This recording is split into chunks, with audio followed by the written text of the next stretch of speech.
safety systems which a company was implementing for upgrading their safety standards, occupational health and safety standards. But today's topic is statutory safety audit, which is mandatory for an organization, any organization, to conduct this audit at least once in a period of 2 years. Let's look into this. The standards are called as IS 14489/2018 Code of Practices on Occupational Safety and Health Audit. This standard was enacted way back in the year 1998.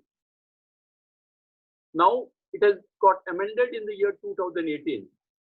Next slide, please.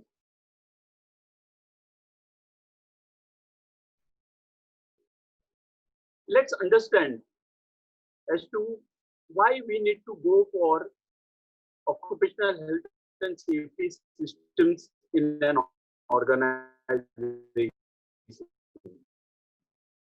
Let's look at some international systems, quality management systems, environment management systems, and occupational health and safety management system. What it gives you, what is the benefit which is derived out of implementation of these systems in an organization?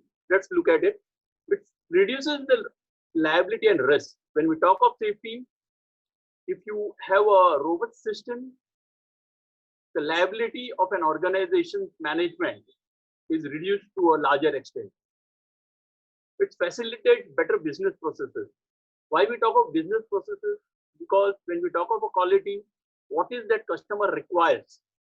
If you are in a position to satisfy the customer, definitely your output increases, your efficiency increases, and over and above that, your wastages is reduced to a larger extent. Let's look at the third aspect: minimize waste and energy bills. If you have optimum use of your resource, your waste is reduced to a larger extent. When we talk of ISO 14000 or for that matter ISO 50000, which is energy management system, if you have proper systems in place, definitely your energy will be reduced to a larger extent. In turn, you will be saving on energy bills. Enhance company's reputation.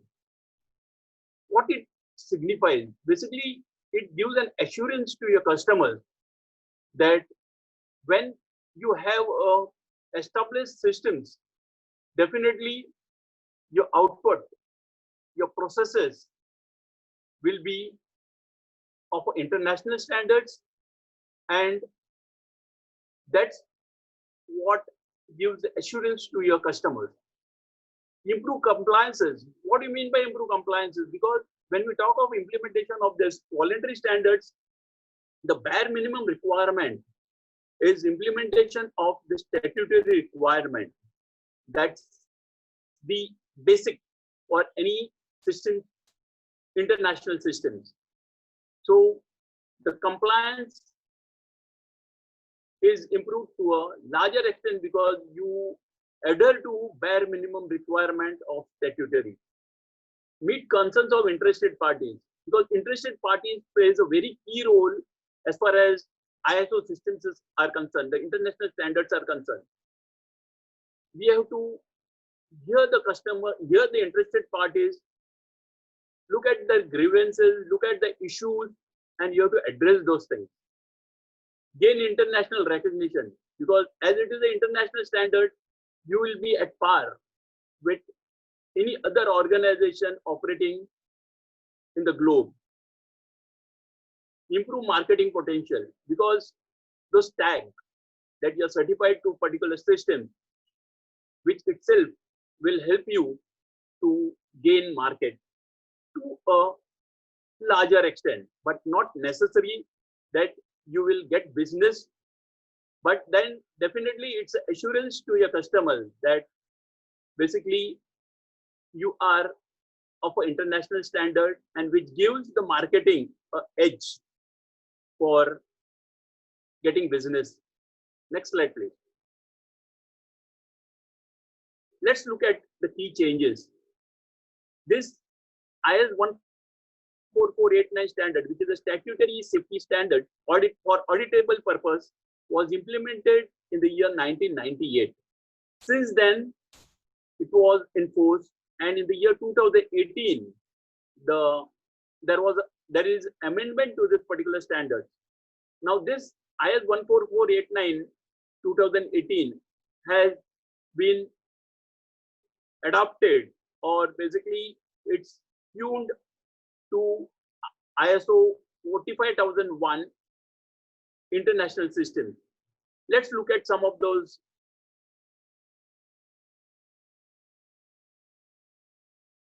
standards. There is some changes basically in the numbering of the parameters. It's aligned to ISO 45001. Let's look at some terminologies, basically like audit team, lead auditors' responsibilities, auditors' responsibilities, attribute of the auditors are basically modified in this new standards. The scope has been defined. We'll look at those things. The major changes is into the elements. There were about 31 elements in the previous standards, and the new standard talks about 8 sections with 76 subsections. So in the previous standards, it had about 31 elements and 29 records, but in the new standard, it talks about the sections. There are 8 sections in all and 76 records. Let's look at the old standards. When we talk of record, there were about 29 records which the auditor can ask an organization to furnish those records. The new standard, there are about 5 more records which has been added on. The sample check sheet was by way of questionnaires. It had 26 sections and 278 elements, which has been now increased to 515 elements. So it's more elaborate. There is more drill down to the new standards, wherein the auditor will probe, will go into the depth of each and every section. Next slide, please. Let's look at what is safety audit. It's verifying the existence and implementation of the elements of occupational safety and health system, and for verifying system ability to achieve the defined safety objectives. So when we talk of a safety audit under IS 14489, it will be audited as per the IS standards. Next slide.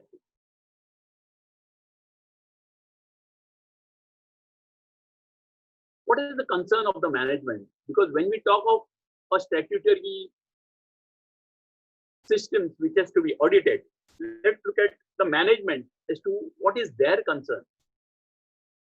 The quantity produced in relation to production schedules and market requirements. What is this? Basically, their concern is what is that? Because when we talk of any systems, at the end of the day, it should give you results. And when we talk of results, the ultimate, what is that management requires is the output, is the efficiencies, is the effectiveness. So each system, be it quality management system, be it environment management system, or for that matter, occupational health and safety management system, it will be directly correlated with the output of the organization. And in turn, basically, what is that the industry or an organization is expecting is a better market or better business growth by implementation of this system. As far as quality is concerned, we look at the product quality, the production cost. The production cost, basically, when we talk of production cost, when you implement the system, definitely at the end of the day, your bottom line improves when we implement the system. The results, what we get, will take some time. It's not that just you start the system and then you get the results as far as the benefits are derived. It's a slow process, but definitely it's moving towards the improvement. Integrating the stakeholders' concern, because when we talk of implementation of this international standards, and for that matter any system, we have to look at the stakeholder also, because that's the part or that's the requirement of the system and the standards. The stakeholder plays a very important role. He is one of the interested parties. So you can't neglect the stakeholder. You have to take the stakeholder into consideration, and then their issues have to be addressed in a proper manner. Next slide. Let's look at what is that top companies in the world believes in. A good standard of occupational health and safety is essential for the company's prosperity and is essentially good business, because we know that if the safety systems are not followed, what can be the repercussion? What can be? Not necessarily always it results into a major disaster, a catastrophe, but definitely the chances are more, the probabilities are more. That's the reason we need to focus on safety, and that too on a proactive level. It's not that for the sake of compliances you implement safety systems or safety standards, but you have to be proactive in implementation of safety systems, wherein we need to envisage the worst case scenario and work towards POKAYOKE, that is fail-safe processes. Next slide, please. Let's look at why do organizations have to bother about safety? Why I'm talking all these things before we start with the IS 14489 is like you have to develop a ground or create a need, and then only you can basically have a concern for implementation of any systems or any standards. Unless and until you know, unless and until you are not aware, or just for the sake of doing something, then the resultant is basically you do half-heartedly and you are more concerned about getting the audit done, that's all, but not the system improvement. So we need to know what is that benefit, what will be deriving out of implementation of the system. That's the reason we are first starting with the areas of concern and what is that industry will be benefiting out of implementation of any system. Let's look at why bother about safety. Corporate requirement, philosophy and strategy. Many organizations, the large scale organizations, the multinationals, they are more concerned about safety. The reason behind is that if anything goes wrong, the whole chain, because their presence is all over the globe, and anything goes wrong in any organization, in any country, it has got a wrong repercussion all over the globe, and it affects their business to a larger extent. So they are more concerned about the safety, and as such they have corporate policies laid down for safety, and they have some guidelines, some philosophies laid down by the parent organization. The statutory legal requirement, that's the bare minimum you need to comply with. So if you have a proper system, the legal requirement is addressed easily, and then it's being implemented and by the concerns, and the system take care of the legal requirement. So there is hassle-free compliances to the statutory requirement. So societal concern at large. What do you mean by societal concern? Humanitarian reasons. Basically, no one would like to see anyone getting harm because of my operation. So I am more concerned on the humanitarian ground, to the societal concern at large, because if anything goes wrong in my organization, the public at large can get affected. So that's one of the concern area. Economic reasons, everyone knows. If anything goes wrong in an organization, the plant is shut down and the whole economy goes to a toss. So because of these economic reasons, we have to be concerned about safety to a larger extent. Next slide, please.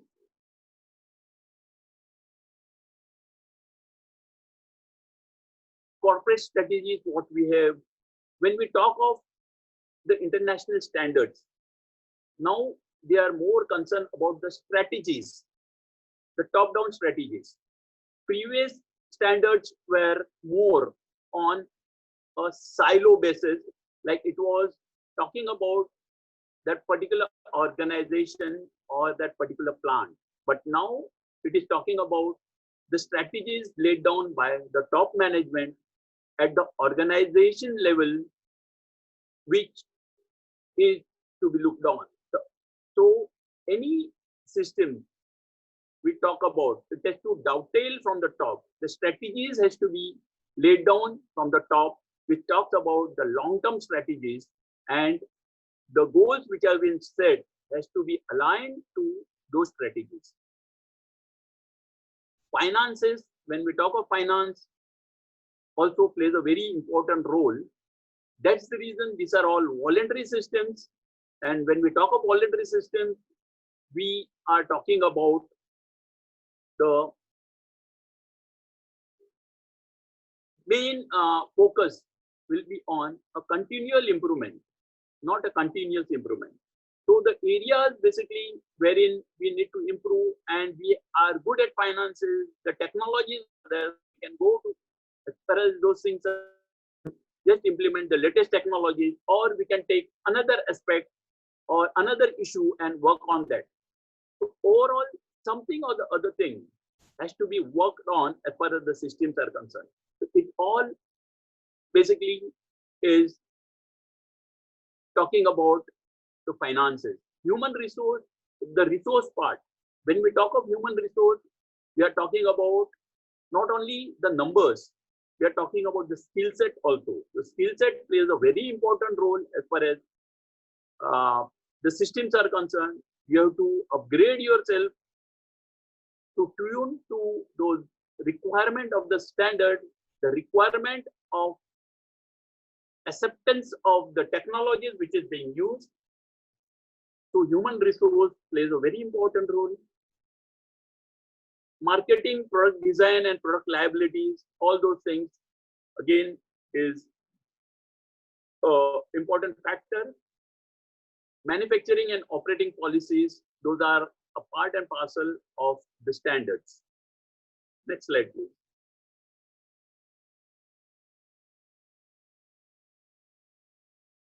We already looked at this, so we are not going into this. We need not waste time on this, because societal concern, we know what is that societal concern. We can't put society at risk. So we need to see that nothing untowards happens from our organization which can affect the society. Corporate strategies, basically we know that CSR plays a very important role as far as the organization is concerned, and under the Companies Act, about 2% of the net savings, the net profit, has to be utilized under corporate social responsibility. So it makes an organization to implement projects related to corporate social responsibility. We know the environmental impact plays a very important role, and we have to be concerned about the environment and work towards improving the environment to a larger extent. Management professionalism is basically when we talk of professionalism, we are talking about the skill set of an individual. We are talking about implementation, knowing the updates on a particular system, a particular subject and working towards the latest technologies for improvement of the system on a continual basis. Next slide. This we have already seen. I don't think we need to talk on this. Basically, we have talked about like loss due to injuries and property damage, production loss due to accident, and other legal liabilities. Basically, what implications you can have on your finances. Your finance goes to a toss if there is a major. That's what we refer to as a total loss control. So we need to look at the total loss control, wherein we talk about no accident, no property damage, or there should not be any fire incident, which can have a negative implication on your organization, resulting in draining of the finances. Next step. Work and job risks, job structuring. Because when we talk about system, the system talks about the requirement. The standard talks about what is that is required. So in that case, at times you need to have a job structuring. When we talk of job structuring, we again have talking about you need to have a system, you need to have organogram wherein you need to inbuild the system and the job responsibilities and the responsibilities of a person. What is that the standard ask for? So that's the addition or add-on activity what can be given to a particular person apart from his regular duties. Employees morale. What do we mean by this morale? Because when we talk about routine mundane activity, what the employee does on a regular basis, day in, day out, but if organization goes for implementation of international standards or implementation of some system, definitely the involvement of the employees will boost his morale, by which you can retain the employees also to a larger extent because he learns new things, he is involved in a lot of activities, and then this is how we can basically talk about employee engagement. Next slide, please.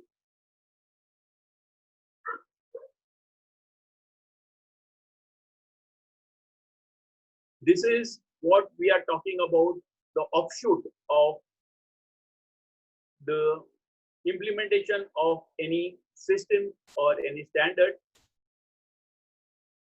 First is basically compared to the legal requirement. We are talking about national requirement which many organizations ask for, like ISO 45000 REACH, which is again a part of the European requirement on chemical safety.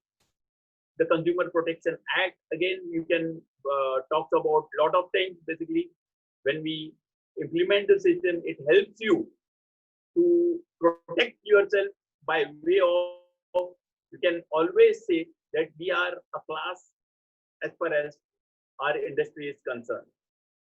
Next.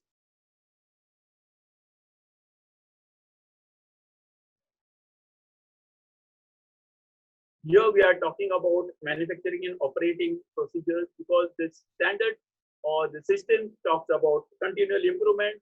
So always there will be a design change, the improvements, the quality management, the quality will be a focus area. When we talk of environment, we are talking about the disposal system. We are talking about the life cycle assessment. We are talking about the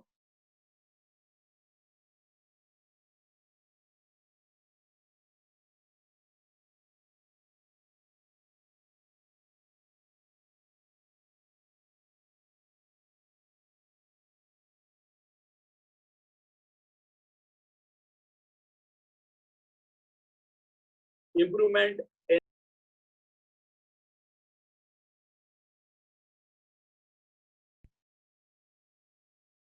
next slide.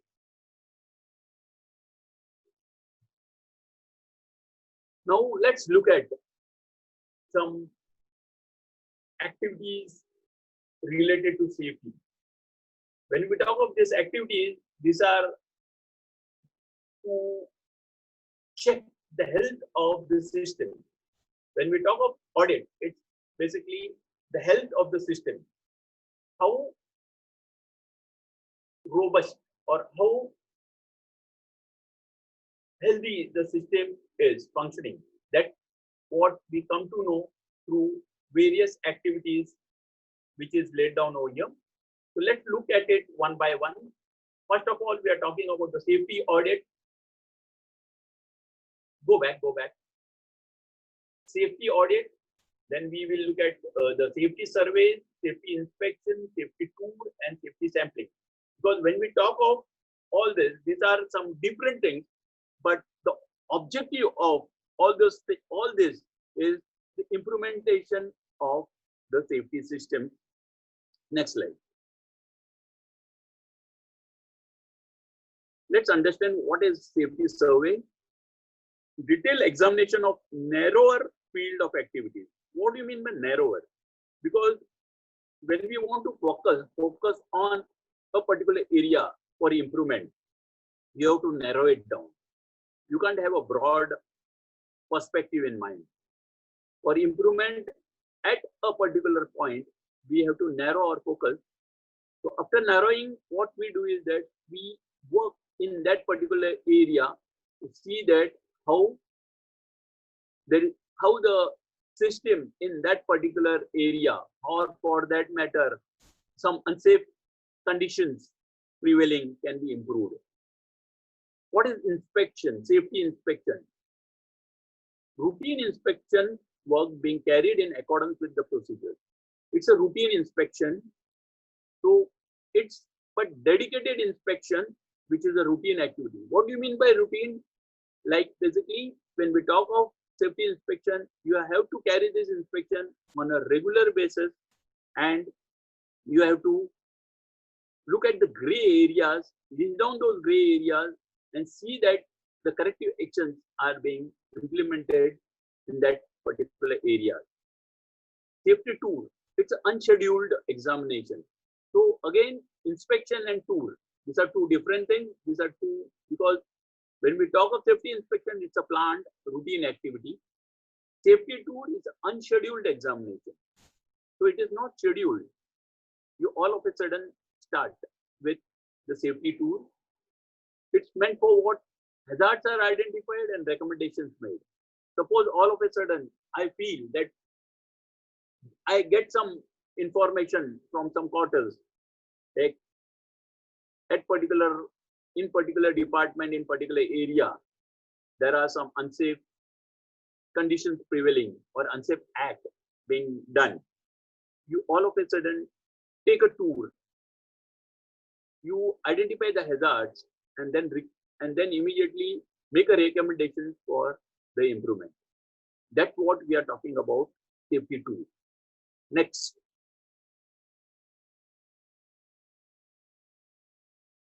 Let's look at safety sampling. Trained observers record the number of safety defects seen while touring specific locations by a prescribed route. So this is again a systematic approach wherein the defects observed are numbered. Typically, tours last for 15 minutes and are conducted at a weekly interval. So this is, we are talking about a planned activity for a specific time, and the records are maintained with the number of defects. The unweighed count of defects is used to portray trend in the safety situation. So here, what in the safety sampling, what is that we get is, we are getting the counts. So we can basically grade a particular area, a particular department, or a particular function by looking at those defects, and we can grade them as to what is that is the safety level of that particular area or that particular department or function. Next.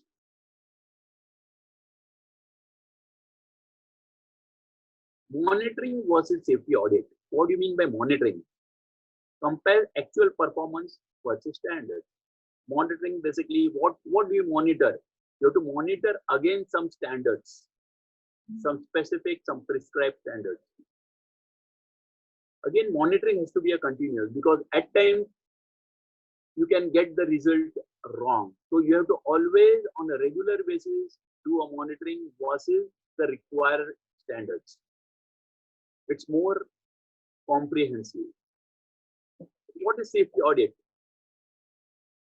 It's a sampling technique. Because when we talk of safety audit, it's not that you will be auditing the whole of the department with all the areas covered and with all those SOPs, whether they are implemented or not. It's a sample. It should be periodic. Why periodic? You can assess what is that, the standards, whether after a certain period, whether the system, the safety system is improving or it is deteriorating. So it's a periodic activity to be done on a regular basis. It can be internal or external. Internal, again, when we talk of internal, it is self-audit. It can be cross-audit. It can be through external agencies that like third-party audit or by the certifying agency. Next slide, please. Let's look at various safety audits, because the safety audit is a broader spectrum. So now we can talk about some safety audits in a particular areas like electrical safety audit. Specifically, we can talk about the electrical safety audit all over the audit plant. All over the plant, the electrical safety audit, what we talk about, purely we look at the electrical function, but of all the plant. Fire safety audit, all the fire related issues, the fire gadgets related to the safety audit. Lifting tackle audit, statutory compliance, emergency communication audit. Basically, emergency communication audit is we are talking about the communication network in an organization in case of emergency, how it functions. Pipeline safety audit. We look at all the pipelines throughout the plant. Again, when we talk of pipeline safety audit, so mostly such type of audit will be happening in chemical industries, petrochemical industries. These audits, like electrical safety audit, will be more critical in petrochemical industries. So it's all these audits, what has been written over here, will be as per the requirement. What do you mean by requirement? Requirement we are talking about is the hazard. If there is a hazard pertaining to that particular area, then you need to be specific on that particular aspect and do the audit accordingly. Behavior audit. Why do you conduct behavior audit? Where we see there is a lot of unsafe acts, a lot of incidents takes place due to unsafe acts. Then you need to go for this behavior audit and see that how it is set right and is improved further. Next slide, please. Let's look at safety depending on various aspects. We can look at what is the hardware part of it, what is the software, and what is the humanware. Humanware plays a very important role as far as safety is concerned, because we have seen about 96% of accidents takes place due to human factor. In spite of the hardware and software part, the human factor plays a very important role. That's what we deal with the behavioral aspect of safety. Let's look at each of them. What's this hardware talks about? Hardware talks about the maintenance. You need to have a proper SOP laid down for maintenance. You have to have what are the hazards during the maintenance. When we talk of maintenance, most of the accident takes place during the maintenance. What are this maintenance? We are talking about the breakdown maintenance and the plant preventive maintenance, because it's a non-routine activity. So during a lot of people, like when we talk of SOPs, mostly the SOPs, I don't say that there is no SOPs before the maintenance, but most of the time we talk about the SOPs during the routine activity. But many a time in some organizations, the maintenance activities, the safety is not looked into at a greater extent. Procurement. What is this procurement? When we talk of procurement, we need to be very specific about what is that is required. The specification is more important when we go for a procurement. When we talk of a project, we need to look at the safety aspect of it. Each and everything should be specific and properly specified with the involvement of the function, like the function which procures that particular item. The maintenance, the engineering also plays a very important role. When we talk of procurement, we talk about the machinery. When we procure a machinery, we need to look at the safety aspect. We need to specify what is our requirement. Engineering. The engineering controls are very important. The engineering controls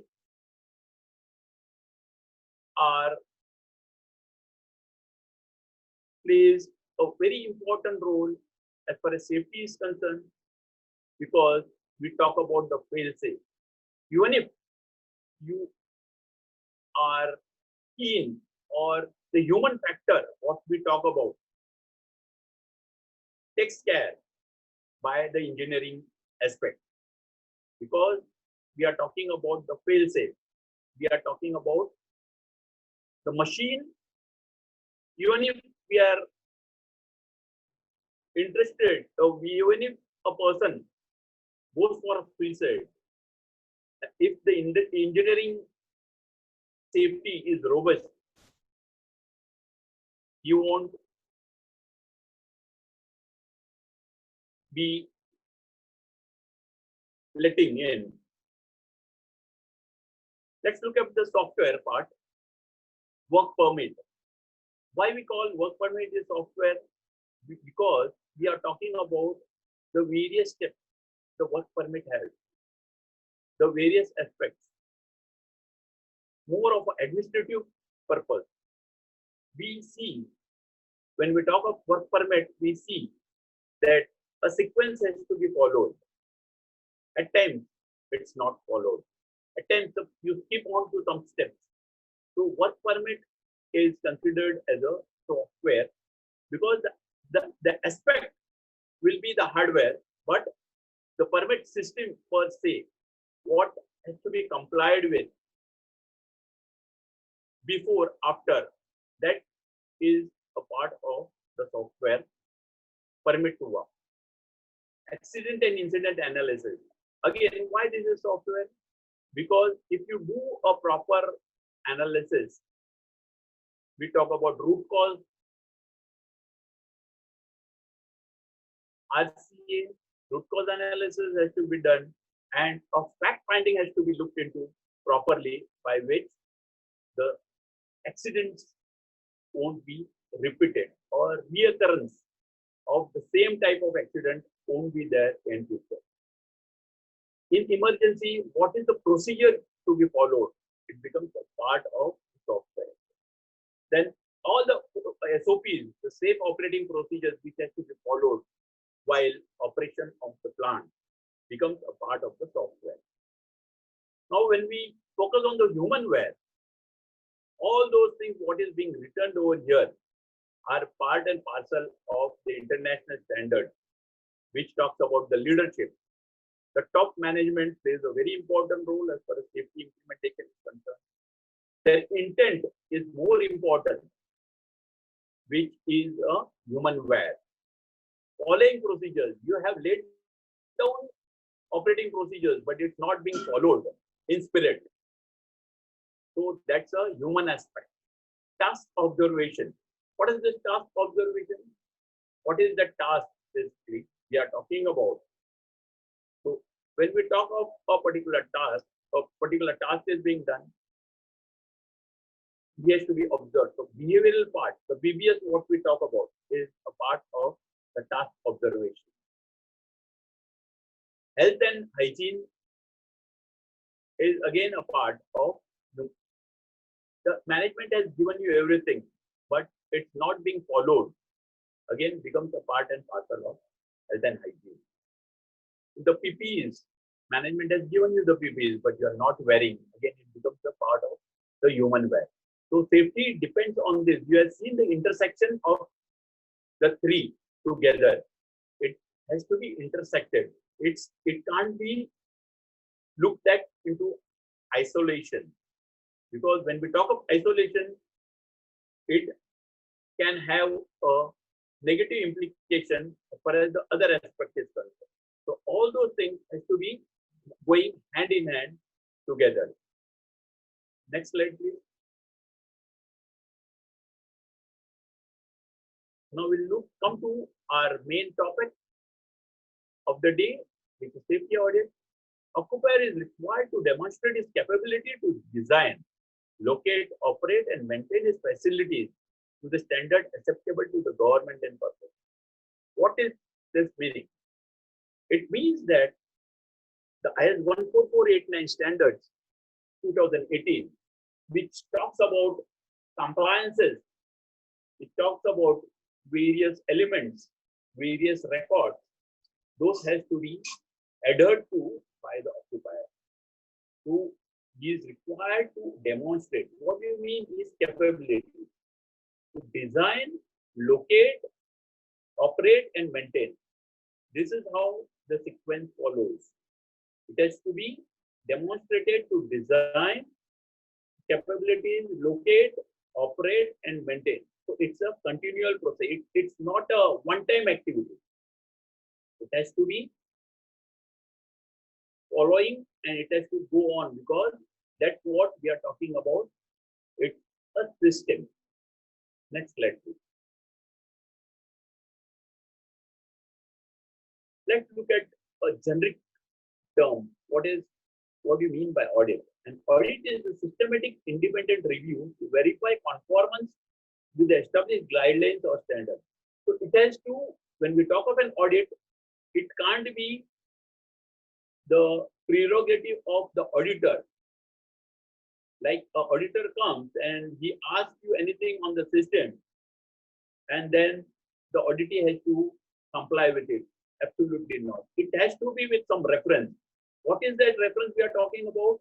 We are talking about with some guidelines or some standards. So it has to be in line with some guidelines or standards. And an audit is a systematic independent review. It's a systematic review. So it's a set of process, a procedure which has to be followed by the auditor as well as the auditee. And to verify conformance, the auditor does the verification of conformance with the standards which are being laid down or the guidelines which has to be followed as per the standards. If employee, it employs a well-defined review process to ensure consistency and to allow the auditor to reach defensive conclusion. So it's not that auditor has to superimpose on the audit. Auditor has to give a room to the auditee to demonstrate what is required by the auditor as per the standards, and he has to make the auditor auditing in a comfortable position and give sufficient hearing to the auditing. So it's basically talking about not something which is enforcing. It's not a policing activity. Next slide, please. What is the objective of safety audit? Because whatever you do has to have some objective. Without objective, the performance can be haywire and you don't have a particular target. The objective of safety audit is designing deficiencies and also weakness which might have crept in during plant modification. When we talk about audit, it's a systematic, periodic. That is the reason this objective is being mentioned. Design deficiencies and also weaknesses which might have crept in during plant modification. Because audit must have been done about 2 years back. It was very good. The compliance part was met. However, there was some changes into the design part in the plant. Some modifications were done,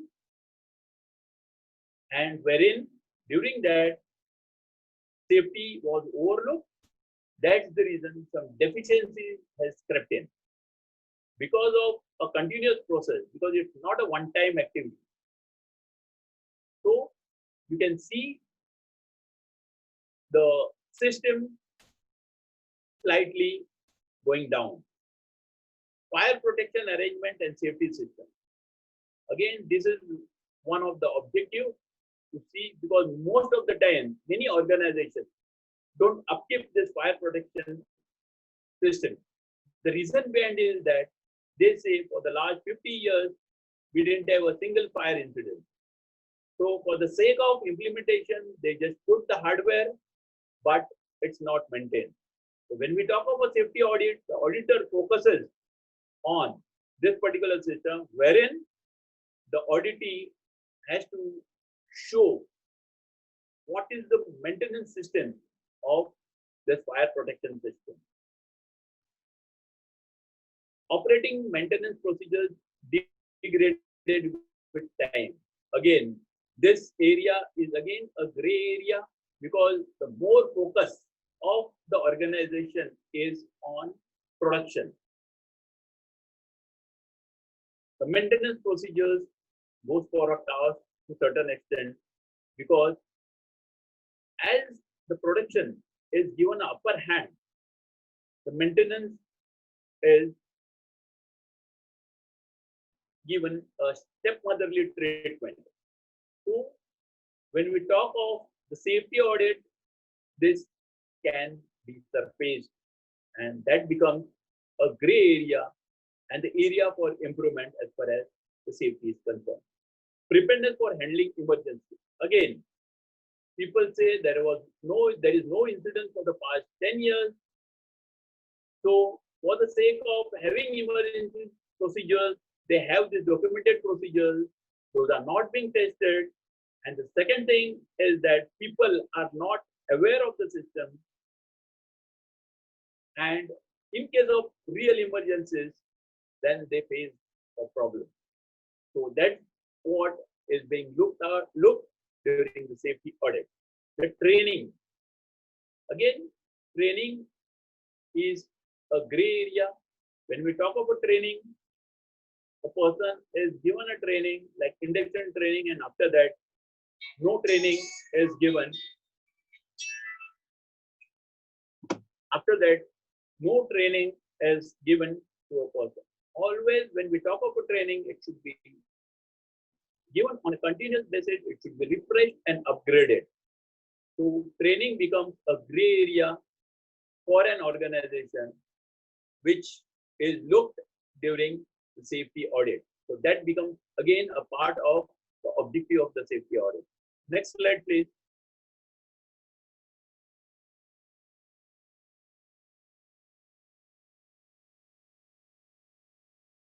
Next slide.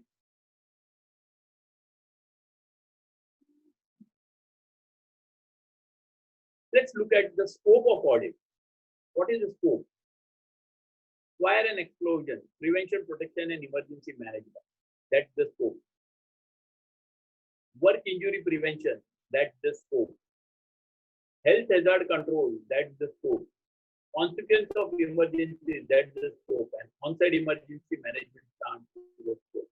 So here it is covering, when we talk about the scope of audit, it talks about the total loss control. It talks about the accident part of, it talks about the fire part of it, it talks about the property damages. So this is the broad scope as far as the safety audit is concerned, which covers, it's not only we talk about an injury, but it talks about the other hazards, the other areas wherein it can have an adverse effect or implication on the safety. Next slide.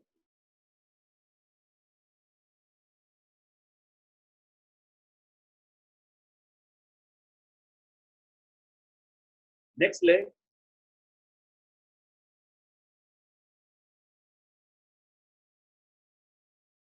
Now, when we now look at, come to the traits of the auditor, go back. We look at the traits of the auditor, because when we talk about auditor, he should be a learned person, not only by way of knowing knowledge on the subject, but there are some other traits also of the auditor. We look at all those basically, which is the behavioral trait as well as the knowledge part of it, the competency. Are safety systems and procedures appropriate and adequate? What the auditor should look for? Sorry, this slide is not a trait. Here we talk about the auditor, what he has to look for and look at.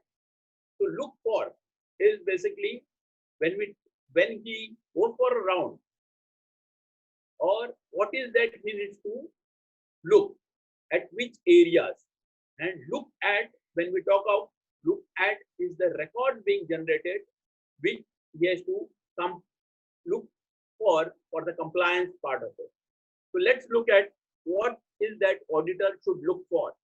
Are systems and procedures appropriate and adequate? How do you ascertain the systems and procedures are appropriate and adequate? It has to be in line with the requirement. So whether they comply with whatever is talked about by the standards, whether those whether they have a proper laid down procedures and those are adequate. What do you mean by adequate? Whether it is compliant to, it is covering all those areas, functional areas, or it is not covering all the areas. So whether it is adequate, appropriate. Are systems and procedures correctly followed? So now it is talking about the following of the procedures. The procedures are laid down, but they are not followed. It can happen that, so that is during the audit, the auditor will go for objective evidence. He will interview people and he will come to know whether the procedures are being followed or not. During the round, he observes and he comes to know whether the procedure which is written is being followed or not. Are correct documentary records available? So whatever is documented, whether those records are available or not, are being verified by the auditor. Are HSC facilities and equipment appropriate and adequate? So we look at the facilities and the equipments appropriate and adequate. Whether it is appropriate to the scale of operation and whether it is adequate or inadequate will be verified by the auditor during the course of the field audit. Is there a general awareness of safety as an issue? This he will go for an objective evidence. He will interview the people. When we talk about people, he will interview the workers, the employees, as well as the contract workers, and he will ascertain for himself whether they are aware of the safety standards, or for that matter, whatever is required to be known by them, whether they are aware of it or not. Is there a program for safety training? So this activity is a HR activity. So they will look at the competency skills and the training need identification, whether it is being followed or not, and whether the training are implemented as per the plan. Could the organization respond to a serious emergency? This is basically the testing. When we talk of this, we are talking about the mock drills. Whether the mock drills are conducted on a regular basis, we will verify the previous mock drill, the mock drill report, and he can call also for an emergency mock drill instantly and verify for himself. Next slide.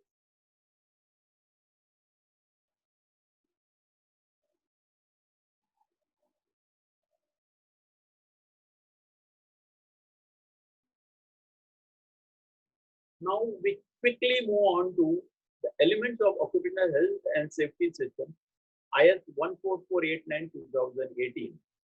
Let's look at it one by one. We'll look at the first section, which is talking about the occupational health and safety management. What it talks about? It is talking about the occupational health and safety policy, which is mandatory for an organization to have, because Factories Act also talks about the policy the organization should have, and it should be aligned with the requirement of the Factories Act. The OHS organization setup. What do you mean by setup of organization? It's an organogram of occupational health and safety. Whether they have an organogram, who is the topmost person as far as that organogram of occupational health and safety is concerned. Is it the occupier, is it the factory manager, or who else? And what's the role of the safety? Whether the safety is a line function or a staff function. All those things basically will be the set of procedures, work instructions, and the policies will be encompassed into a particular safety manual, whether they have got a documented safety manual or not. So this is all the requirement of the standard which has to be there, implemented or followed by an organization. Standard operating procedure is a work instruction manual, what we talk about. Plan modification procedures. In case of modification, what is that? Management of change, what we talk about. Any modifications has to be done to this a proper following system. Work permit system, contractor safety system. Why we talk about contractor safety system separately? Because when we talk of a own employee and the contractor, many a times the stepmotherly treatment is given to the contract employees. The contract employees is not given the resource which is given to a company employees. The training part again is missing to a larger extent. So you need to have a proper procedures laid down for contractor safety system, which a company, whether it is following or not. Plant design and layout. When we talk of plant design and layout, why this is important is because it's a part and parcel of the Factories Act, which talks about the layout of the system, layout of the plant, which has to be properly followed by spacing between the machines and the structure. Medical management of accident. So in case of accident, what is that medical management? Again, this is part and parcel which has to be in line with the Factories Act or the state factory rule. Management of emergencies, natural, man-made. This is again more important for the hazardous industries, the focus will be more on for the hazardous industries and the MAH, that is major accident hazard industry. Employees selection and placement. This is again playing a very important role because employees have to be placed properly. Their skill set, skill level, the competencies plays a very important role as far as the safety is concerned, because in the major accident hazard industries, in the chemical industries, the petrochemical industries, it plays a very important role and it is very critical as far as the competency is concerned. Safety culture has to be assessed, whether you are, the industry is going in for safety climate survey, all those things will be looked at. Statutory licenses, approvals and records, motivation, promotional measures, what is that we are talking about? We are talking about the safety week celebration, we are talking about some promotional activities, we are talking about some competitions, inter-department competitions. All those things will be for the motivation of the employees. Hazard identification and job safety analysis, which is the key as far as safety is concerned, the risk assessment, the product safety, the safety training, the change management, all those things becomes a part and parcel of occupational health and safety management. Next slide, please.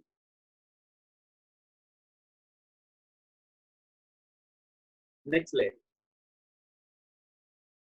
Then we are talking about the physical hazard. Physical hazard can be improved through better housekeeping. We are talking about machine and general area guarding.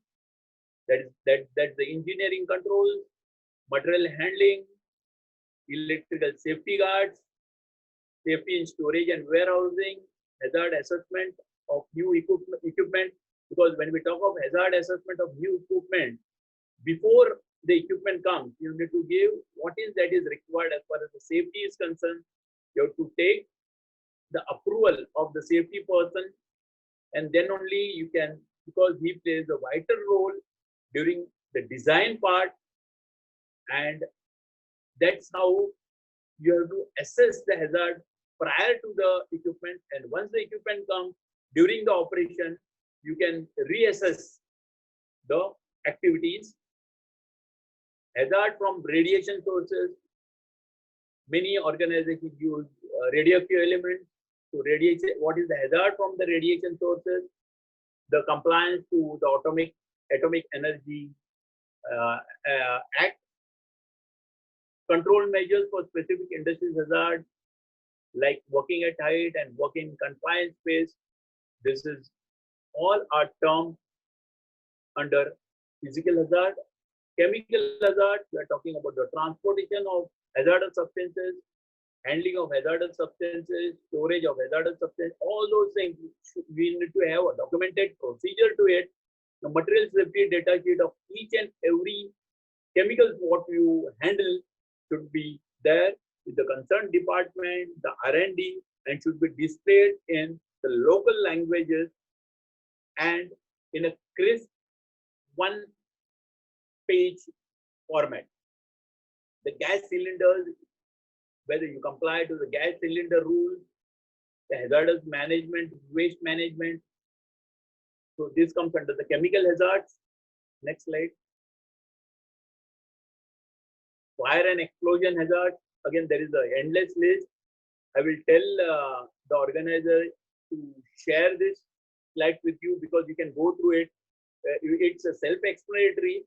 Need not be each and every aspect need not be talked about, but the fire and explosion hazard more prominent as far as this hazard is concerned.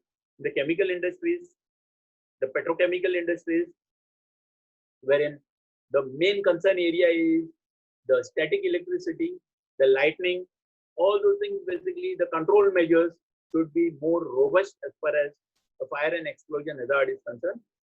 And the mitigation part also plays a very important role as far as this fire and explosion to keep the hazard, or to keep the if any eventuality takes place, to keep it to the minimal. So the mitigation also plays a very important role. Next slide, please. So I'm not going into each and every word. I'll tell you the bigger picture for each. Industrial hygiene and occupational health. When we talk of industrial hygiene, we are talking about the work environment. Work environment, we talk about, so work environment is a part and parcel of the Factories Act. So there are various aspects like vibration. So you have to do a vibration analysis of each and every machine which is creating a vibration. You have to note down the readings on a regular basis and do the improvement. Heat stress, you have to again measure the heat level. You have to look at the RH factor, the relative humidity also plays a very important role. As far as work environment is concerned, non-ionizing radiation sources which is being used also has to be measured on a regular basis for their radiation levels, and there should be a radiological safety officer which is mandatory for the industries which are using radioactive sources. Ventilation survey has to be done on a periodic basis.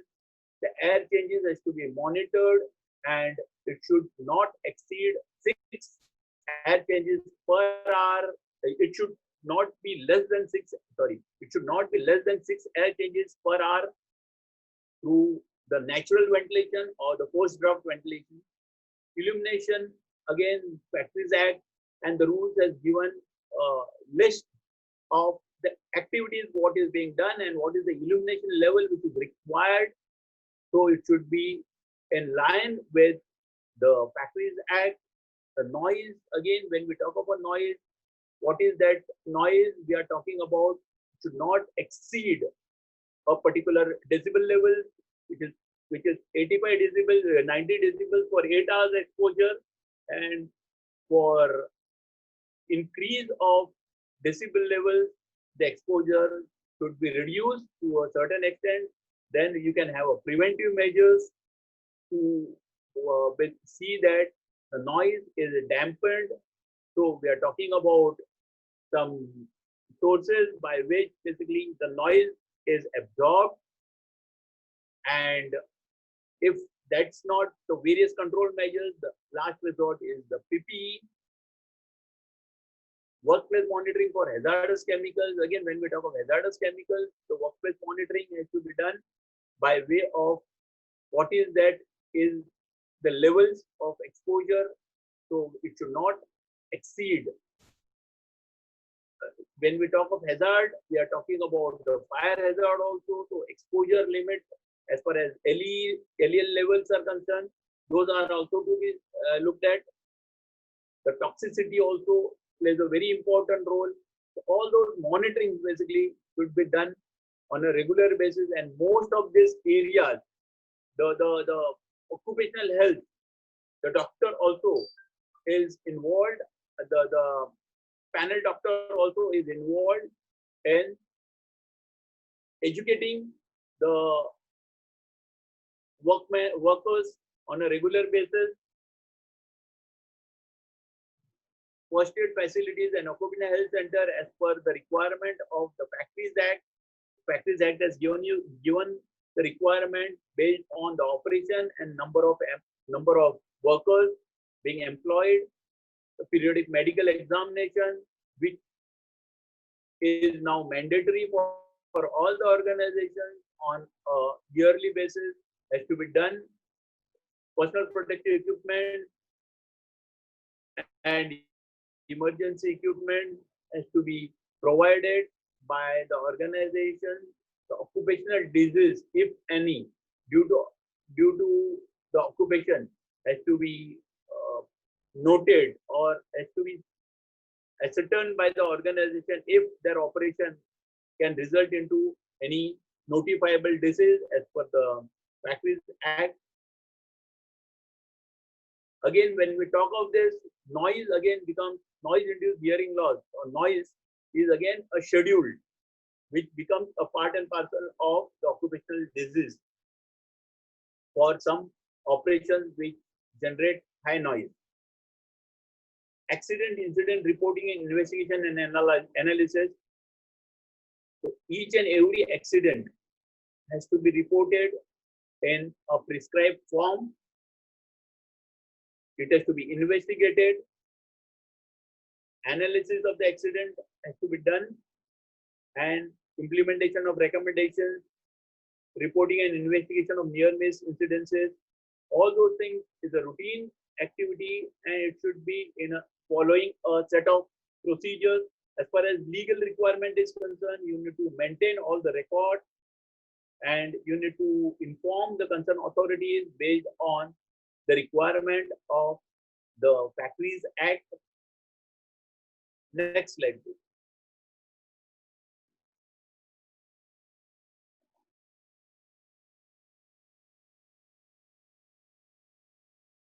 Next slide. Yeah. Emergency preparedness on-site and off-site.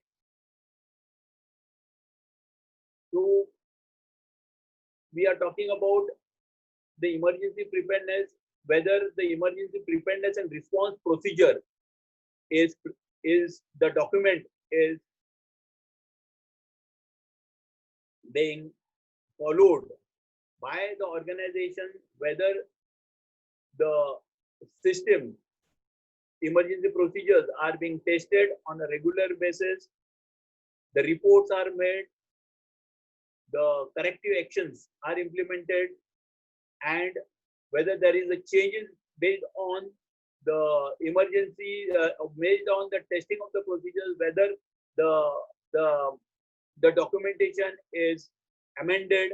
All those things become a part and parcel of the emergency preparedness. There are two types of emergency preparedness. One is the on-site. For all the industries, you need to have on-site emergency preparedness procedures.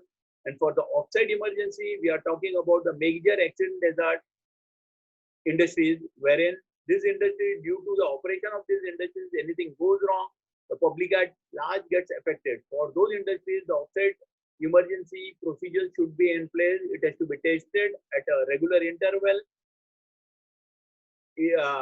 and involving the district collectorate and all those agencies like the fire brigade, the hospitals, the government agencies, the neighbors. Safety inspection. We already looked at what do you mean by safety inspection. You have to have this inspection program in place. It should be a scheduled program. So you need to have a program in place, a plan made for it, and then safety related deficiency, you have to prepare a report. Inspection records should be there, methodology, inspection team, and the compliance of the recommendation. So we need to have a proper loop of closing the inspection. Next slide, please.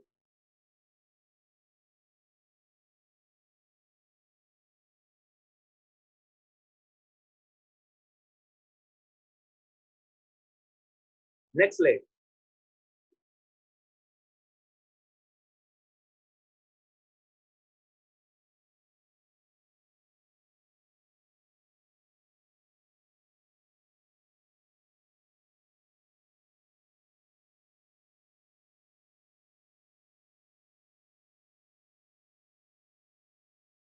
Records to be examined. Now we were looking at the elements, basically the sections what we are talking about, which are the areas to look at and look for. So basically we were looking at what is that we have to look for. Look for is those procedures, policies, the field round. We have to ascertain, we have to look for the objective evidences. Also, now we look at the compliance part of it as far as the records. What are the various records? we are talking about? First and foremost thing, it starts with the policy. The policy has to be designed or to be signed by the topmost person in the organization, and it should be lined with the Factories Act requirement. We need to verify those things as far as those record is concerned, whether it is in line with the requirement of the Factories Act. Organization chart, we have to look at those organization chart, whether they have a proper organization chart, and the responsibilities. When we talk about organization, it doesn't end with just making an organogram, but the roles and responsibilities of each and every person in that particular chart is again more important. So we need to look at those things, whether they have in place record of training in safety, fire and first aid. Those records we need to verify, and those records, when we talk of records, it should be in line with the plan which has been made. So those has to be verified. Accident investigation report. When we talk about accident investigation report, just having investigation report doesn't serve the purpose, whether it is properly done. The accident investigation has to be properly done and the loop is properly closed. That is basically root cause analysis has been done, the corrective actions has been implemented within the given time has to be seen. Accident and dangerous occurrences, statistics and analysis. So basically we are talking about the trending part of it, which we can come to know through these records by way of analysis. Records of test and examination of equipment and structure. This is mandatory. We are talking about the pressure vessels. We are talking about the lifting tackles. We are talking about the goods lift. Then we are talking about the structure as far as structure stability is concerned. All those things becomes a part of test and examination, which has to be done at a periodicity as per laid down by the Factories Act and the state factory rules. Standard operating procedures. So we are talking about this becomes a document part of it. Whether it is being done or not, that has to be verified. Standard maintenance procedures has to be again verified, whether those maintenance procedures are properly followed or not. Record of work permit. The work permit is given, the instructions are followed, the work permit is closed. That has to be looked out with the lockout tagout. Also, record of work environment monitoring, which is again a part of the statutory requirement, has to be verified, which is done at a periodicity. We have to look here at the calibration of the equipment which is being used. Next slide, please.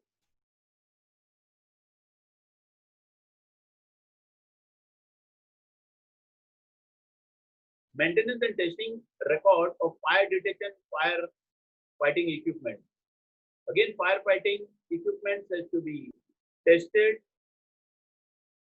and maintained on a periodic basis. So all those records have to be verified. Medical record of employees. When we talk of medical record of employees, medical examination has to be done of employees on annual basis. When we talk of record, it doesn't talk only of record, it talks about the analysis part of it, and we are talking about the corrective actions wherein we do counseling for our employees and you do a trending and the monitoring on a regular basis for some critical cases.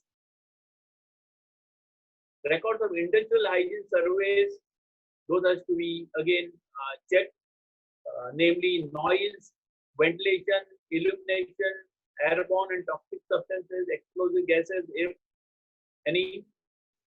MHDS record means basically we have to see that the MHDS of all the chemicals being used in the organization are available at appropriate places and they are displayed in the local languages understood by the workers. On-site emergency plan and record of mock drills has to be again verified for its closure and then making modification for the corrective action in the document has to be verified. Records of storage of hazardous solid waste and its disposal Again, when we talk of hazardous solid waste and its disposal, the act comes into picture is the pollution control board also is a part of, because it comes under the pollution control board. We are talking about the hazardous waste management rules, whether they are complying with it or not. Record of gases emissions and effluent discharge to the environment has to be checked. Housekeeping inspection record, whatever housekeeping is being followed, whether they have a proper check sheet and which is being followed, that has to be verified by the auditor during the audit. Next slide, please. Minutes of the safety committee meeting. Again, this is the statutory requirement as per the Factories Act. You need to have a safety committee, and then the periodic meeting at least once in 3 months has to be done. So we need to look at the safety committee meeting minutes. For it's not only looking at the minutes, but you have to see whether the actionable points are being complied with or not. Statutory licenses and approvals as per the various acts which is applicable as far as occupational health and safety is concerned to that organization. Records of any modification carried out in the plant and process, any modification carried out, and thereafter the structural stability, the approval of the drawing, all those things becomes a part of the modification record. Maintenance procedures record, which we already seen during the maintenance, what is that procedure we need to follow and the record thereof. Calibration and testing record, plant shutdown maintenance procedures, whether it is being followed during the shutdown. In service inspection manuals records, including that of material handling. Occupational health and safety budgets. What is that budget we are talking about? Here we are talking about two types of budget. One is the capital expenses and second is the revenue budget. So revenue budget, we are talking about the maintenance part of the on a regular basis, and the capital budget, we are talking about any capital expenses incurred as far as safety is concerned, any new project which is being taken and the safety related aspect related to that. So those budgets are those budgets are there in place, and whether it is being expensed out or not. Inspection book and other statutory record is a part and parcel of the Factories Act and the rules, and whether the compliance to those inspections are being done or not. Records of previous audits and safety analysis.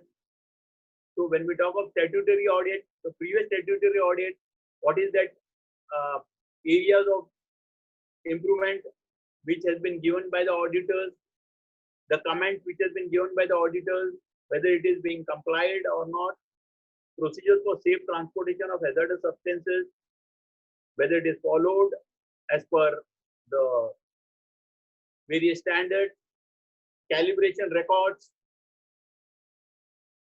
record for breakdown of plant during process of manufacturing. We already seen that. Records of waste material generated and the disposal. Record for issue of PPEs to the personal working process building. Again, when we talk of PPEs, it has to be issued. And when we talk of issues, we are talking about whether it is being, the quality is also plays a very important role as far as PPE is concerned. Collection of information and verification. So again, when we talk of this is those things which we are already looked into. Next slide, please.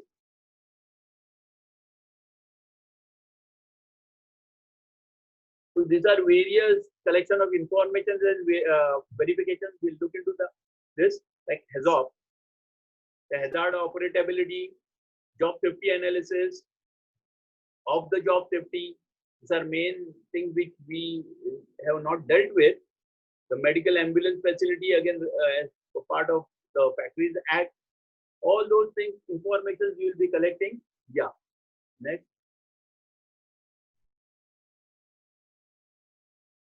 Before we start with this, I would like to tell you how this audit is conducted. So because this is a laundry list, so the auditor, prior to conducting the audit, the pre-audit activities, the auditor will give a questionnaire along with the list of various documents and various compliances and records, what is needed by the auditors in way of a questionnaire, and hand it over to the auditee organization. This is when we talk about the third party audit done by an approved auditor. So this list is given to the industry well in advance, and the auditee department, auditee organization is supposed to keep ready all those information handy, and when the auditor comes, all those information has to be given to the auditor. He will verify those things.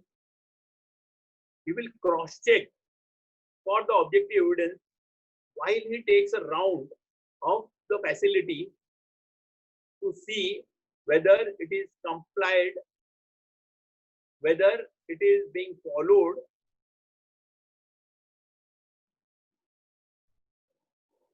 Let's look at a safety audit. Go back. Yeah. A safety audit examines what all things. Basically, they look at first and foremost thing is the policy, the procedures, the practices.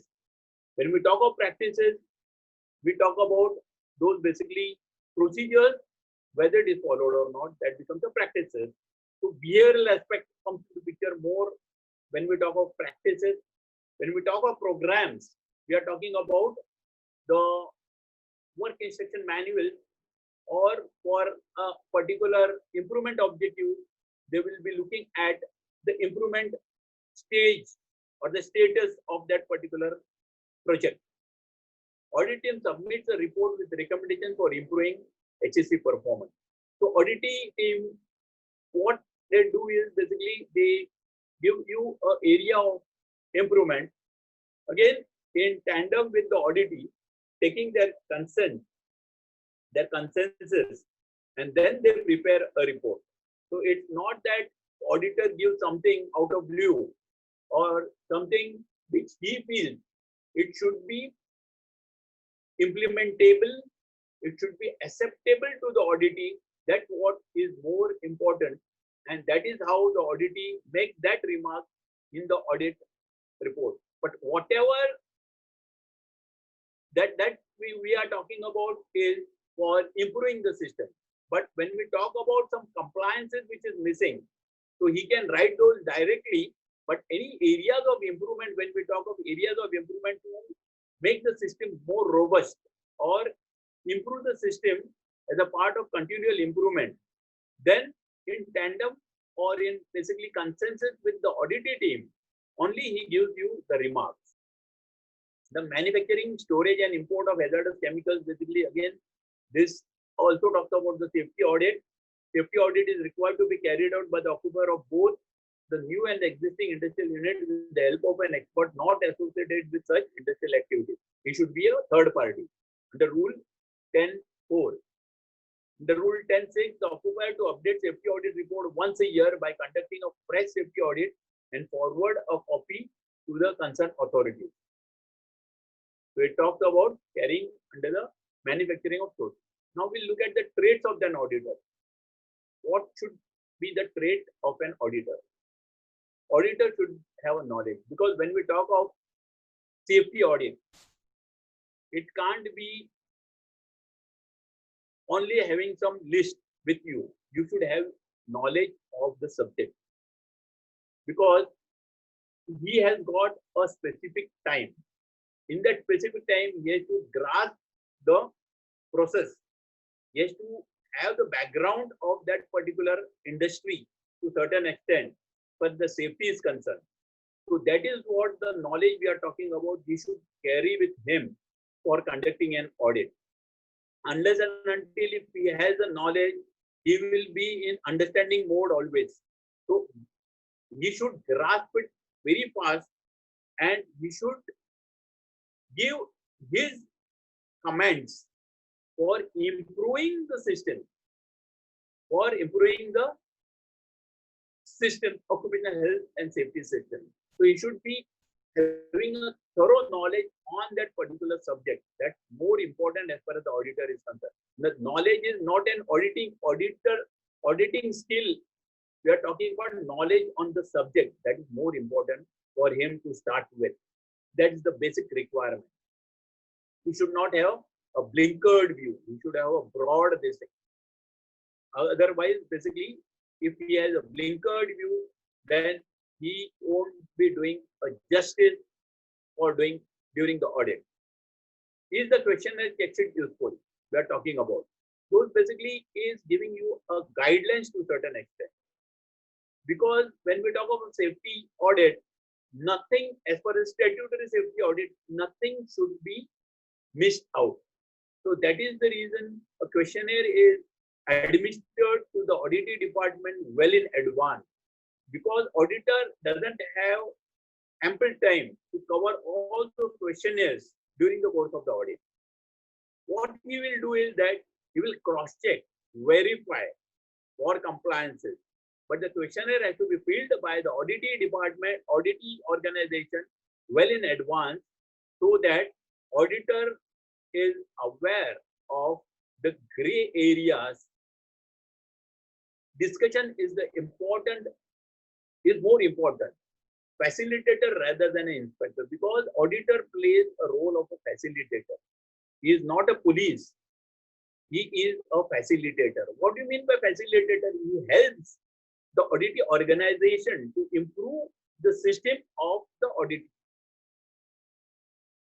So he will assist the auditing organization to improve the system rather than doing a policing activity, wherein you get a buy-in from the auditee. Auditee also is open, he is candid. If you act as a facilitator, the auditee will be open, candid to answer your queries.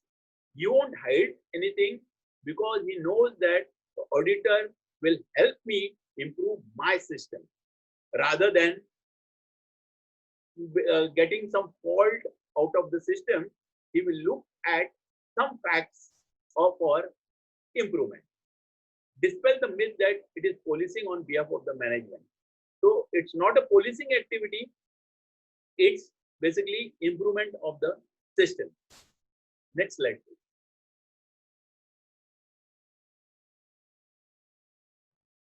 Tip for an effective auditor: be well dressed, be courteous, and speak to the point. You have to be very courteous.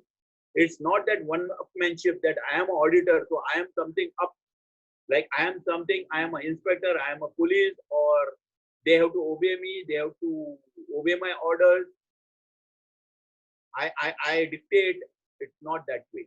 I need to be courteous.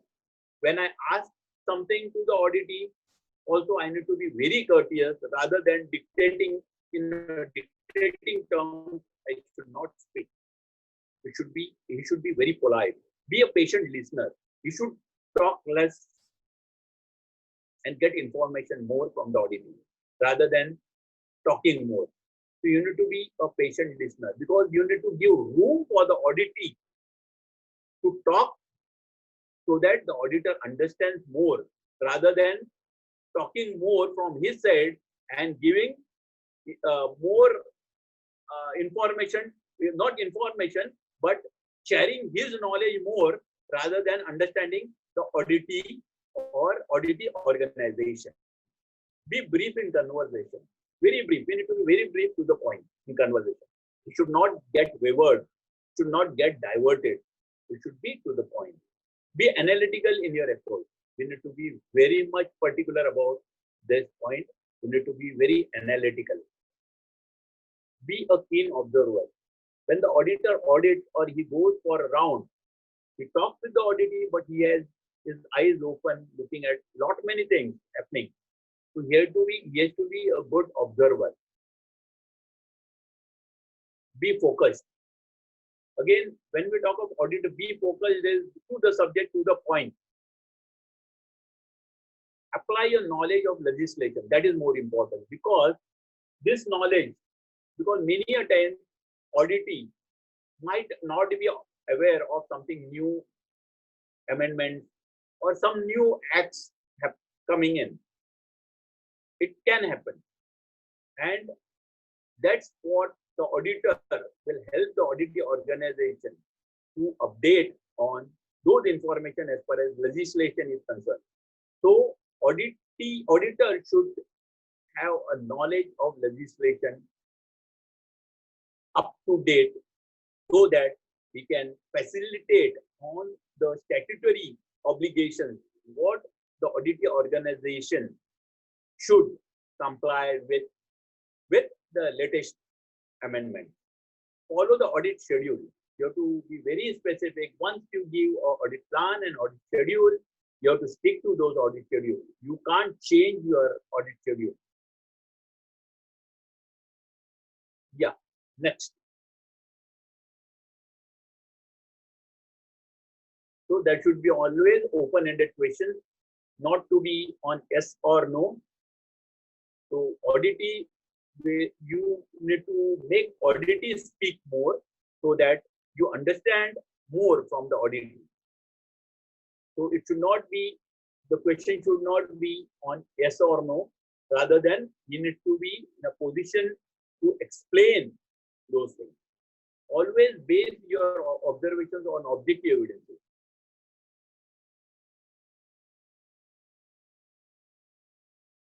Any should be objective evidence. There should be some evidence to whatever you say.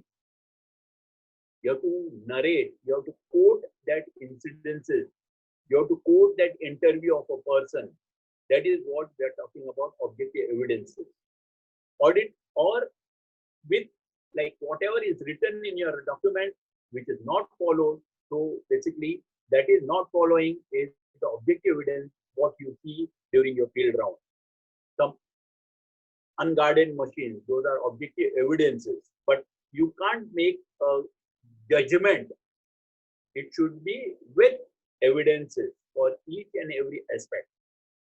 It can't be generalized. Audit is always performed on sample basis, so do not get into checking everything. That's what we are talking about. That is the reason pre-audit check questionnaire is given to the auditing department, because this is more elaborate, and this is a statutory audit wherein the auditor will require all those information. Otherwise, in the voluntary systems like ISO, it is the auditor's prerogative. There is no check sheet given beforehand. But here, this being a statutory audit, if you miss on anything, getting information that can be leading to a issue.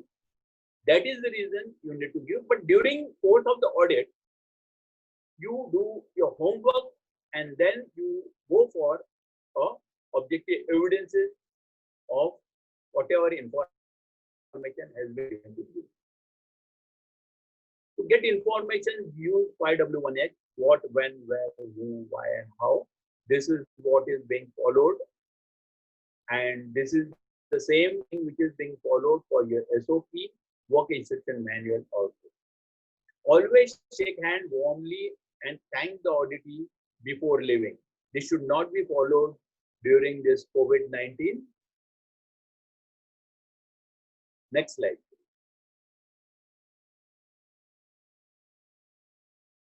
This we already seen, humanware, hardware and software, all three put together. So intersection of all the three becomes a safety culture. So what do you mean by safety culture? Safety culture To assess the safety culture, auditor should not take more than 5 minutes. To understand the safety culture, auditor should not take more than 5 minutes. Because when we talk about culture, it is top and down. You have to see two things: top person, topmost person, and a bottom person, and you can make your judgment on whether the safety culture is being followed by the organization or. Let's look at what is this. Acts. Practices. You have to practice the acts, various acts. Habits are the behavior in culture. So whatever you are supposed to comply with, those are practices. The habits are your behaviors, which is culture. Next slide, please.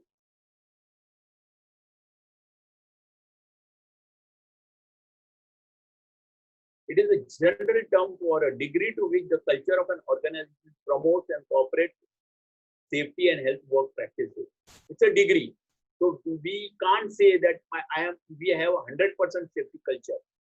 It's a degree. Okay. So it will be always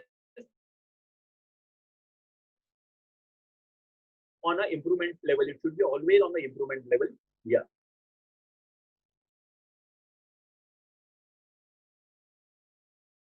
What is the benefit derived out of safety audit? A systematic and regular audit of safety systems and performance can lead to significant improvement. Definitely, it's the third I. Even if you are complying to all those sections and all those elements and all those records, in spite of that, safety auditor will give you some improvement thoughts. So it will help you to improve your performance. Consistent and effective implementation of policy.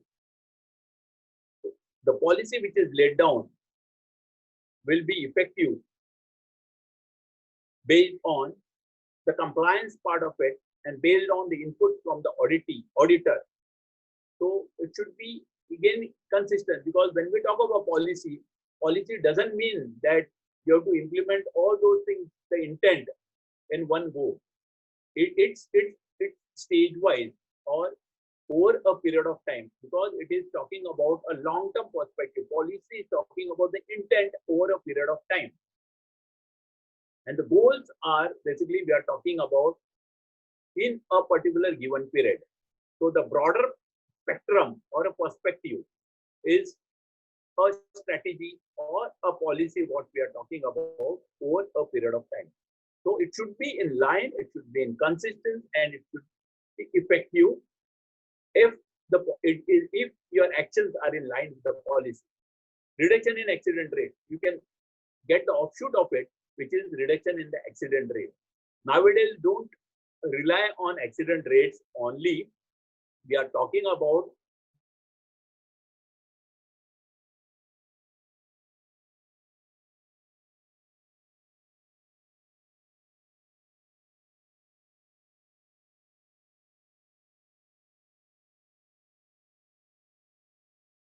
you have to focus on. Next. Sir, I am unable to hear the trainer. Next slide, please. Sorry. Improvement in safety training and development. Definitely, you will see a sea change in the safety training, because we are talking about the competency and skills, which will be focused area rather than a mundane training. Cross-fertilization in safety training, because you involve a lot of people around, and there is the involvement of all those functions, because safety being a staff function, all the functions are involved in safety. Increase awareness of importance of safety issues. So safety is given a thought. Safety is a prime thing in the organization. So there is an increased awareness of Please importance. help me. Next slide, please. You can look at this safety behavior. What is this? Knowledge is 96%. Hard work is 98%. Both are important. Knowledge is also important, hard work is also important, but what is more important, which is 100%, because we can't be 96 and 98%. We have to be always 100%, because whatever 4% or 2% is remaining can result into a issue. So only I have a knowledge, so there is a chances of 4% of accident. I do hard work 2%, but my attitude is right, so I am 100%. So safety is really about attitude rather than your only focusing on knowledge or your hard work. Make 100% safe behavior your choice, both on and off. It's not only on the job, but off the job is equally important, because it is directly you who is facing the heat of it.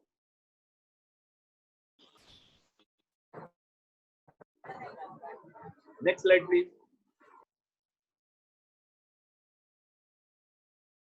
The attitude, you can see the addition of all the alphabets.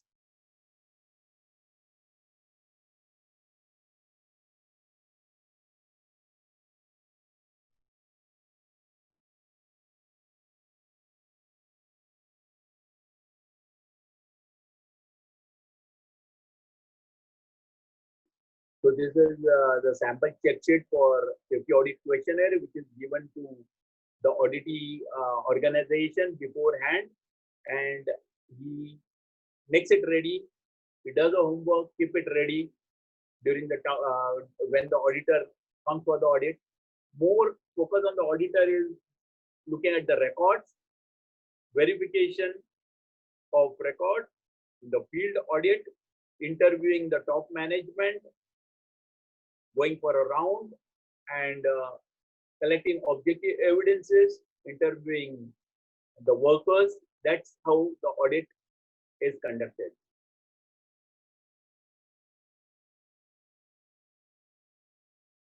Yeah, you can just run through it. Yeah. Safety department, what are the questions? Does the factory has a safety department, and what is the strength of the safety? These are all information being data. This is the data which is being collected, which is mandatory. Does the head of the safety department report to safety executive? What additional duties the safety officer does? Safety committees.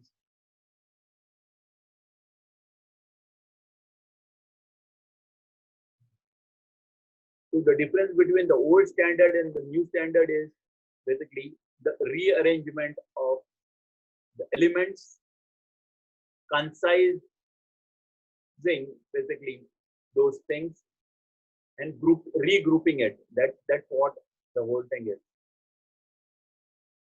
And going into the depth of it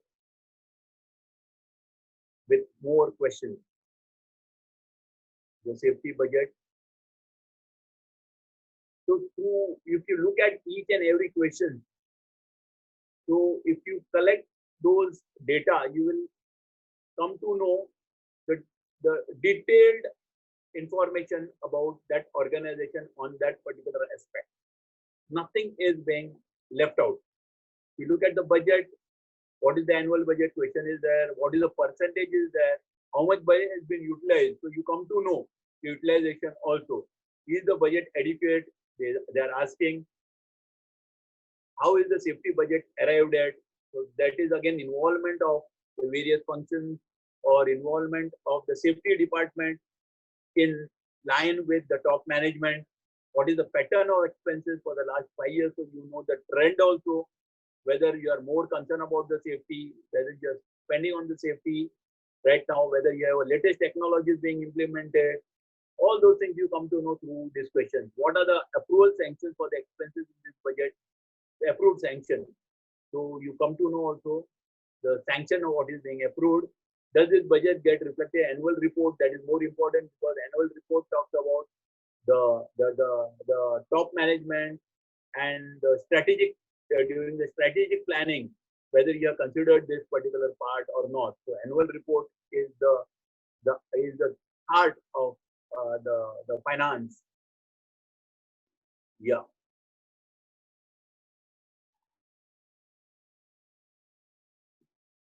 Does the factory as a safety committee, safety manual will have what are the types of structures and terms of reference of the committee? Is the constitution of the safety committee as per the statute? So it is talking about the legal requirement also.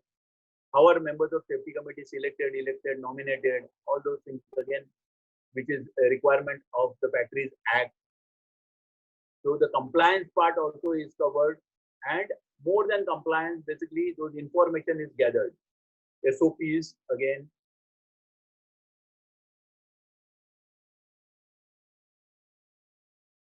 modification process. Many a times in an organization, a lot of changes are being done, and the people, the person who does, he only is aware. The other persons are not aware in those basically framework. Many a times it happens, and PNI diagram also.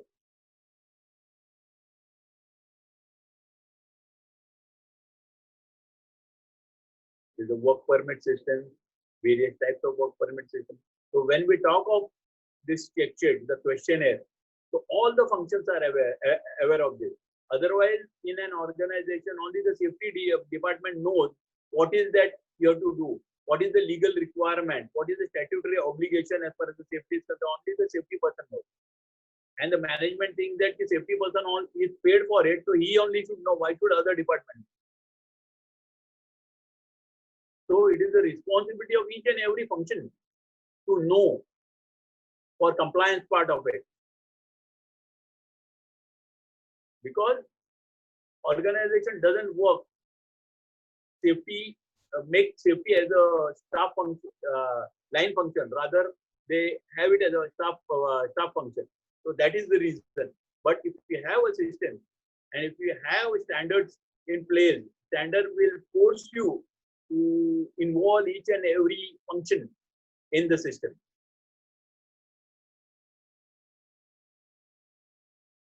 Control measures, working at height. What are the control measures for working at height? So that is also covered. It's not only that the work permit system has to be given for working at height. What are the control measures? Those also should be known and which should be adhered to.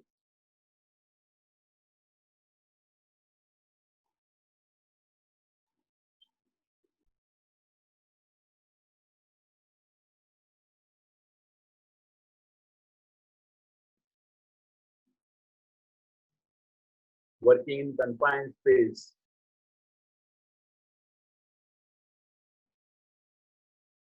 Contractor safety system. This is a gray area for most of the organizations because in the Factories Act, they talk about the worker, and worker is directly or indirectly employed by the principal employer. So they don't have separate anything. But as far as implementation is concerned, the contractor is not taken into consideration. So that makes contractor more susceptible to hazard. So as far as this safety audit is concerned, they talk about the contractor safety system also, whether you have contractor safety system in place.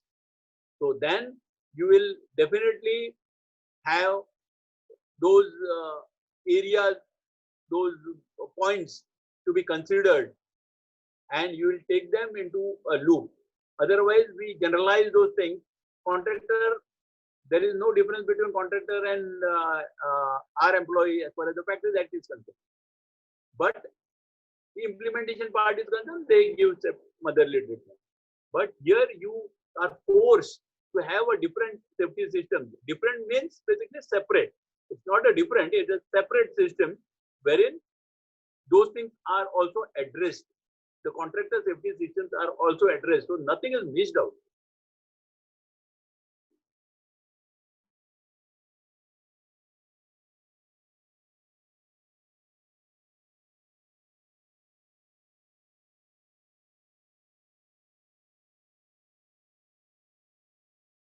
So we have to separate out hazardous operation and non-hazardous operation.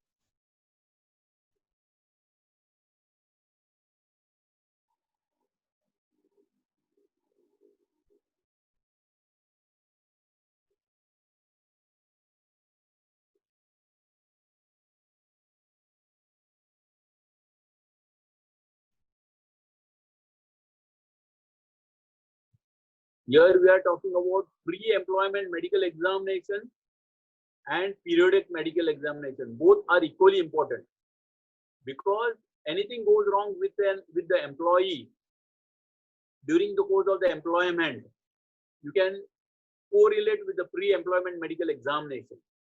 So pre-employment and periodic medical checkup, both are important,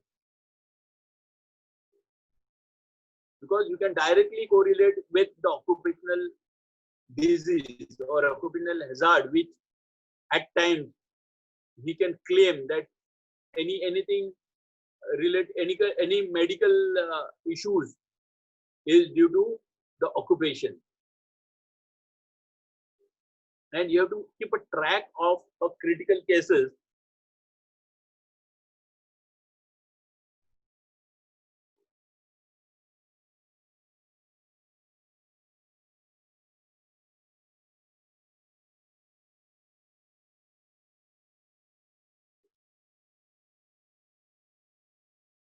Attitude of managers. Nowadays the new standard ISO 45,000 talks about basically the approach of the management towards safety. They are talking about psychological tests, some questions administered to the employees, so that they are not put to stress, because stress related accidents are also there, stress related issues are also there.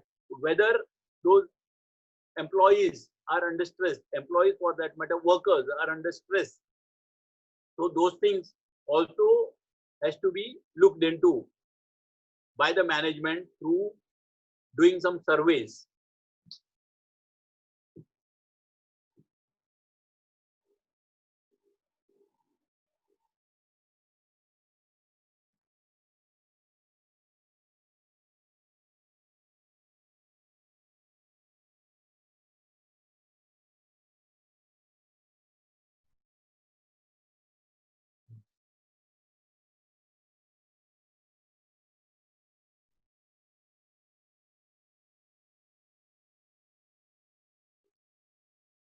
So does the practice that occupational health and safety suggestion schemes. So that makes the involvement. We are talking about employee engagement. Does the factory participate in national awards?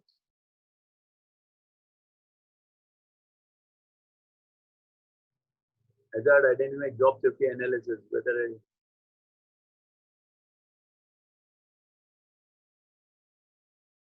so various techniques you have to understand, you have to do various techniques, applying tools, various tools and techniques. You have to understand, you have to basically assess the hazard.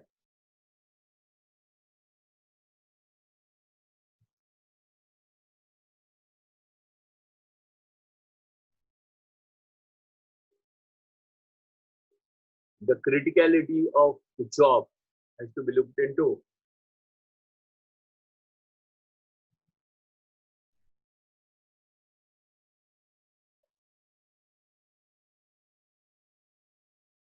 Yeah, you can run through it.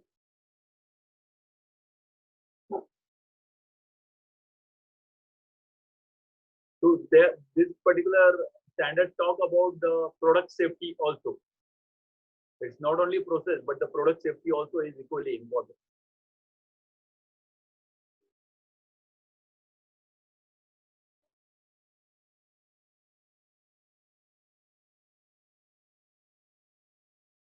Change management.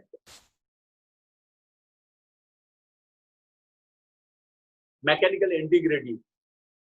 This is again equally important, because if the integrity, mechanical integrity is not there, then there can be an issue as far as safety is concerned. So mechanical integrity is very, very important, because it's do or die for any organization as far as critical activities are concerned, mainly for the chemical industry.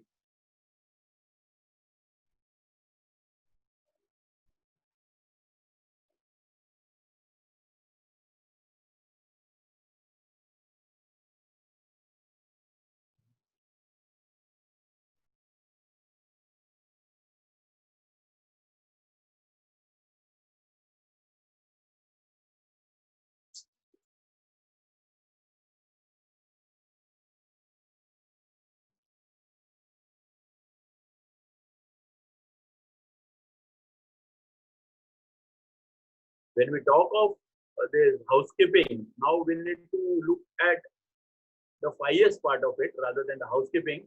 The terminology housekeeping is given, but you need to look at, we need to talk about the 5S, the Japanese systems that has to be followed. That is more appropriate.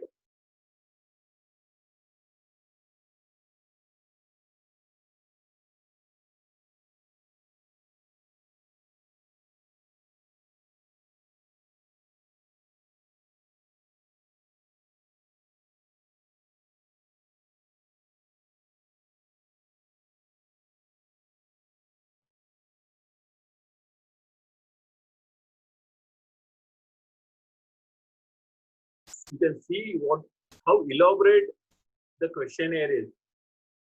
It's detailing each and every aspect, not missing anything. जो हम जैसे बोलते हैं ना, पूरा कुंडली that organization का you gather through this questionnaire. Even it's not only crossing your boundaries, is the responsibility of the occupier. Once your product or your activity doesn't end, once you cross the boundary, till the time it goes to your customer, the responsibility lies with the occupier. So you need to be very careful. And in lot of organizations nowadays, like the pharmaceuticals, because the in-house activities as far as the safety is concerned, they are through with it.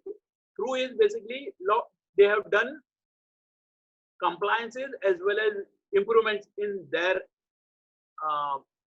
boundaries, but they feel that the scope for improvement is much higher and much more. That's the reason their focus is on after sales. What do you mean by after sales is basically we are talking about the delivery part of it. We are talking about the transportation of it. So more focus on transporter safety. So they go a step ahead and they focus on training to the drivers of the transporters.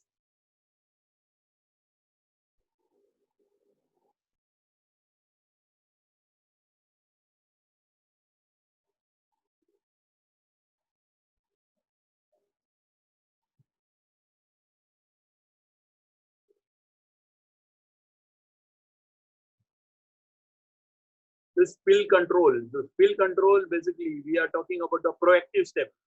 If in case something happens, what is that? How you control? Because it should not go haywire. We need to restrict any damage.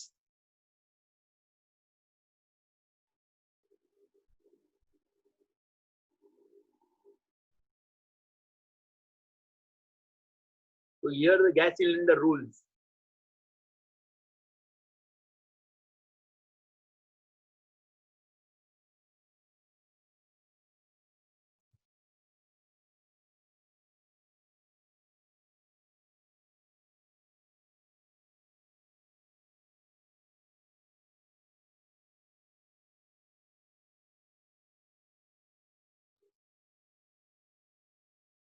So here they are talking about built-in safety. Built-in safety is basically we are talking about passive. Built-in safety in the construction, built-in safety in the electrical area.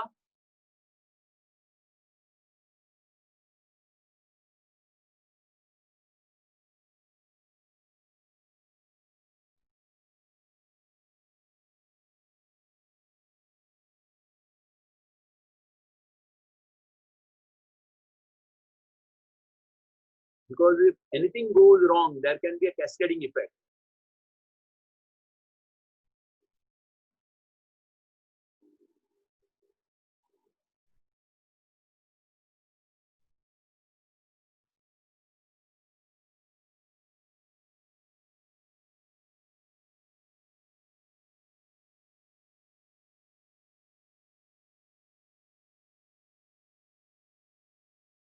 fire drills. Again, when we talk about fire drills and various time of day, it should be done in morning, evening, night time.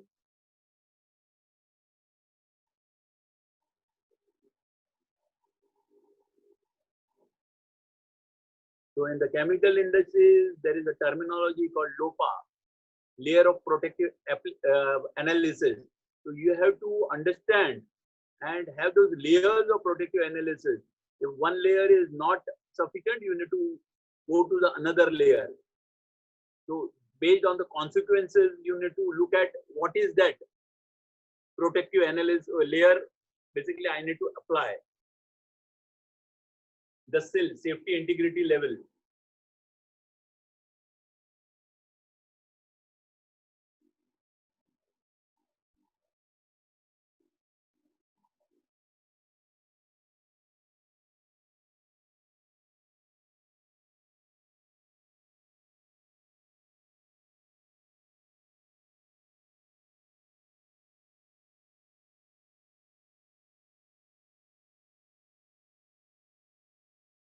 So most of these questions, what is here is a close-ended question. But the auditor verifies it with during the audit. So here there is yes or no most of the time. But when the auditor goes for audit, he has to verify those things. And his questions to the auditee should be not close-ended.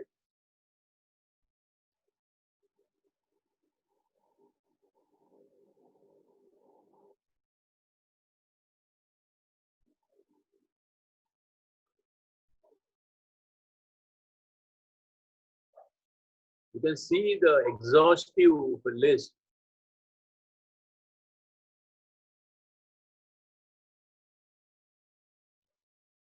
And this particular IS 14489 standard is applicable to all the industries, and this is the common check sheet and the questionnaire.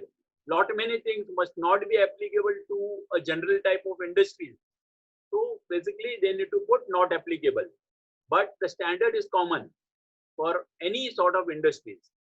So it has been designed in such a fashion that it covers the most hazardous industry. That's the reason it is so exhaustive. So in a generic industry, a non-hazardous industry, engineering industry, lot many things must not be applicable. So they have to mention over there it's not applicable. That's all from my side. Now